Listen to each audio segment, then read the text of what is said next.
Tumekusanyika hapa viongozi wote kutoka Nyandarua County ikiongozwa na governor pamoja na viongozi wa makanisa na wale wengine wote. Tuko na washirika ama wale wana participate 107 participants. Tunashukuru NCTC Center ikiongozwa na Njenga Mihiri kwa vile wamekuja kutusaidia tuweze kudevelop county action plan. Hii ni strategy kubwa ama ni mpango kubwa ya kitaifa ya kupambana na ugaidi katika nchi yetu ya Kenya. Na kwa hivyo hatutaki tuache nyuma kama kaunti ya Nyandarua. Katika siku 3 ambao tutakuwa hapa, tunataka kuhakikisha kwamba tumedevelop hiyo strategy ili baadaye tuweze kuandika proposals, tusaidiwe na county government na wafadhili wengine tuweze kuendesha programs specifically targeting the youth. Tungetoa wito kwa wakaaji wa Nyandarua utusaidie kwa habari muhimu kwa agencies wote serikali. Kwa sababu mahali tunaelekea idadi ya watu inaongezeka, ajira imepungua. Lakini hata hivyo tunashukuru serikali kuu katika ile mpango ya Big Four agenda. Tunatarajia kwamba uchumi itaimarika na vijana wataweza kupatiwa necessary skills ili waweze kujiengage katika hiyo mpango. Kwa hivyo labda baada ya hiyo siku 3 ndio tutaweza kuarifu zaidi mwelekeo ya county. Asanteni. Thank you very much. This is a program, what we call the National Strategy for Countering Violent Extremism, which we are domesticating at the county level so that it can address the peculiar situations in each county. And the intention is that we want to focus more as government in prevention. We want to be proactive. We don't want to be reactive. We want to make sure that these terrorists do not gain ground so that our people can remain safe. And that's why we are here, mobilizing all the leaders, led by His Excellency the Governor and the County Commissioner, and all the stakeholders in Nyandarua who can be of help in making sure that we overcome this threat and this menace of terrorism.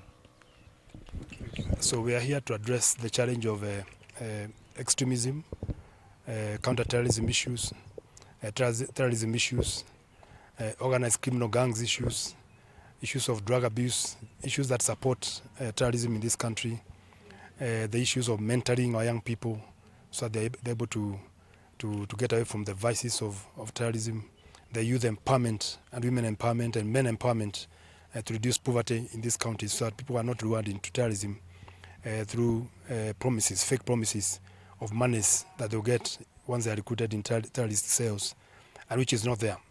Whether it means reactivating the community policing groups, the Nyumba Kumi initiatives, the ward committees initiatives, the development committees at whatever levels, they must also be securitized to make sure that they also address issues of terrorism. They must know who is visiting a certain village, from where are they, who are they visiting, what are the purposes, and so on and so forth. Is coming up on board.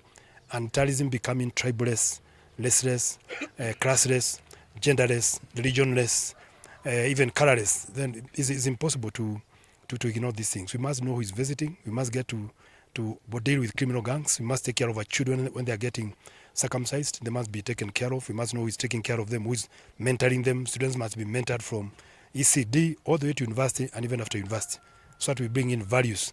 We need a cultural revolution in this community, even in Nyandarua County. Cases of suicide, we have to address this, alcoholism, we have to address these issues. And all these are tied to potentialities for recruitment into counter-terrorism initiatives or into terror groups. So that's why we are here to come up with a Nyandarua script for countering terrorism and extremities, extreme violence in this county. And we shall deal with it from a very applied position. We will work with our youth, empower them. We will work with our women to provide intelligence, to provide information, to empower our youth. And we will work with men to go back home, to mentor their young people, both male and female, and to have strong families emerging. Victims will really suffer when you look at any terror attacks that have happened in this country. Some of the people who really get affected are very, very poor people, extremely poor people. And this nation can work out a guaranteed insurance scheme that those victims of terror attacks at least are not left to become dependents, or their children are so desperate that they also join terrorism. I think we should be able to see whether we can come up with an insurance scheme or a compensation scheme that can be worked out with the insurance firms, and it is possible to ensure that we compensate those families that are believed through acts of terror. Thank you very much. Yeah. So, Then in Gikuyu.